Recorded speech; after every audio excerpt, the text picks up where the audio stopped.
부인하면 나도 하나님 앞에 너희를 부인하리라 말씀해 주셨던 것입니다. 그러면 여러분의 입술이 사람의 입이 말이 씨가 된다 그러잖아요. 그런데 우리 믿음의 말은 더 큰 하나님의 능력이 있는 것입니다. 변화가 있는 것입니다. 축복이 있는 것입니다. 그래서 말을 통해서 믿음이 성장하게 되어 있는 것입니다. 여러분 자녀를 말을 통해서 마음껏 축복하시기를 주의 이름으로 축원합니다. 그 자녀를 입술로 긍정적으로 축복의 말로, 사랑의 말로, 칭찬의 말로, 축복의 말로 반복해서 말할 때에 변화가 일어나게 되는 것입니다. 여러분이 하는 그 사업과 직장과 일터 이외에 여러분의 언어를 통해서 말하는 그 순간 변화의 역사가 일어날 것입니다. 하나님의 축복의 역사가 일어날 것입니다. 하나님의 능력의 역사가 일어날 것입니다. 우리가 말에 하나님의 능력을 소유할 수 있는 믿음의 사람이 되기를 바랍니다. 여러분 제가 이런 설교를 했을 때 참 많은 간증들이 붕괴 가운데도 나타나고요, 목사님들 가운데 나타나고 그래요. 어떤 목사님은 저 20 넘게 부목사인데 이 말을 듣고, 제가 말하는 이 설교를 듣고 자기 아이들에게 적용을 했대요. 말하는 대로 하나님께 기도하는 대로 축복하십시오.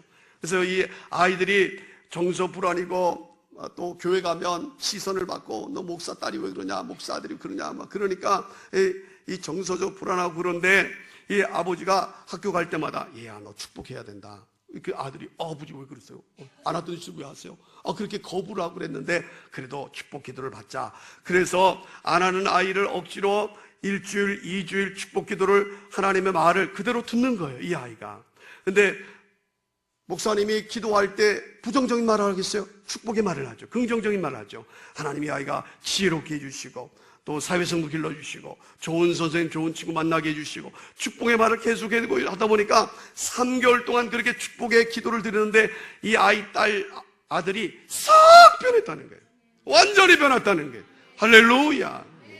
저기 어떤 지금 서울 사당동에 있는 교회 저랑 목회학 박사를 했던 같은 목사님이신데 그 목사님 아들도 완전히 변했어요. 그 목사님 아들도 고등학교 2학년 때에 담배를 피고 말도 안 듣고 교회에서 장로님들이 이놈아 너는 목사 아들이 왜 담배 피고 막 그러니까 목사님이 창피해가지고 집에 가면 얘야 너 큰아들이 왜 그러냐, 너 헌금 받아 사례비 받아가지고 헌금 받아 담배 피면 어떡하냐, 목사님 사례 받는. 그랬더니 이 아들이 뭐라고 이야기하겠어요? 아버지 저는 헌금 받은 사례 갖고 담배 핀 게 아니라 내가 아르바이트해서 담배 피는 겁니다.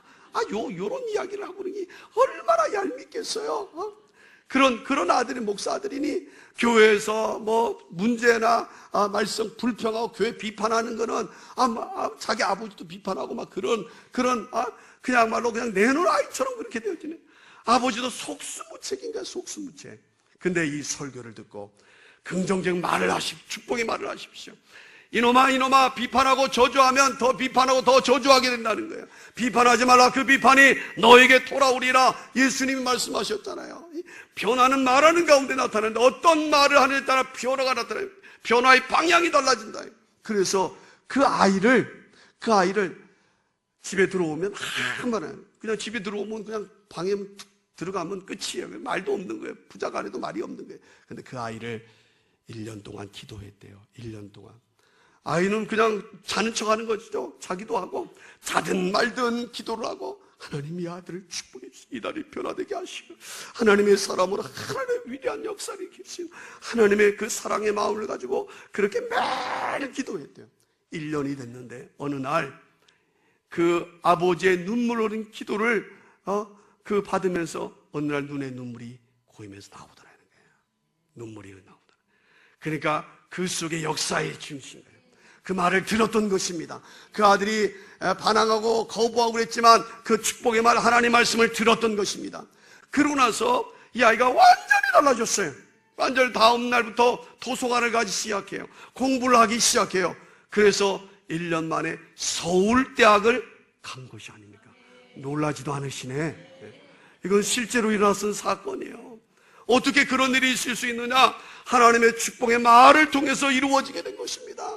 저 김포의 목사님, 저랑 그 목사님도 잘하는 목사님이신데 이야기를 듣더니 맞다 그러는 거예요. 맞다. 자기가 결혼을 해가지고 목회를 할 때 자기들은 아이를 안 낳기로 했다. 아이를 아이를 낳으면 성도들 부담도 헌금도 부담이 되니까 우리는 아이를 낳지 않냐고 전심으로 목회를 위해서 성교회를 위해서만 충성하겠다고 그렇게 했는데 그게 사람의 일이 그런가요? 결혼 생활을 하다 보면 또 사랑을 하게 되고 아이가 쑥 낳게 되고 자기도 모르게 낳게 된 거예요. 어쩔 수 없이 낳게 된 거예요. 낳고 싶지 않아 낳게 된 거예요. 그러니까 이 아이가 얼마나 미웠겠어. 나는 주님만 사랑하며 오로지 사모와 그렇게 하기로 했는데 쑥 낳았으니 이 빌어먹으려고 이렇게 나가지고 막 그러니까 이 아이가 막 교회에서 문제를 일으키고 부정적이고 비판적이고 너무너무 힘든 거야. 이 아이 때문에 아이를 낳지 말아야 되는데 아이를 낳지 말아야 돼. 아이를 낳아가지고 내가 지금 이렇게 고생을 한다고 막 교회에서 문제가 일어나는 거야. 근데 제 설교를 들었어요. 제 설교를 듣고 그래서 이번에는 제대로 한번 나와봐야 되겠다 라고 생각을 하고 태교하기 전부터 기도하고 축복하고 다음에 태어날 아이는 하나님의 이름 주의 이름으로 축복하고 그래서 임신할 때로 축복하고 또 기도로 그 뱃속에 주의 이름으로 축복하고 여러분 뱃속에 있을 때요 3개월만 돼도 아이가 교감해요. 엄마랑 얘야 3번만 차줄래 그러면 톡톡톡 3번 차준대. 오른쪽으로 차줄래 왼쪽으로 차준다는 게 교감하는 거예요. 텔레파시가. 그러니까 임신했는데 죽이는 거는 성경적으로는 살인인 거예요. 낙태는 비성경적인 것이라고 할 수 있습니다. 그래서 그 아이를 축복하고 기도하고 또 태어나서도 아이를 축복하는 그 행동을 했는데 이 아이가 자라가지고요 형이 문제를 동생이 다 덮어주는 거야.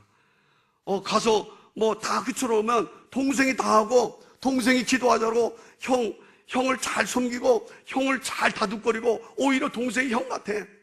그래서 그 아이가 둘째가 완전히 달라졌다고. 축복하는 아이는 다르구나. 여러분 교회도 마찬가지입니다. 목회자가요 주의 이름으로 자꾸 축복하고 사랑을 베풀고 은혜가 넘치면 성도들이 복을 받고 은혜가 넘치는 점이 있습니다. 근데 목회자가 자꾸 비판적이고 또 불평하는 그 강단의 목소리로 있으면 하나님의 축복이 멈추게 되어 있는 것입니다. 할렐루야. 여러분 가운데도 이 말하는 변화의 역사를 통해서 축복의 은사, 축복의 은혜를 받으셔서 하나님이 가는 곳곳마다 축복의 통로가 될 수 있는 여러분 되기를 예수님의 이름으로 축원합니다. 기도드리겠습니다.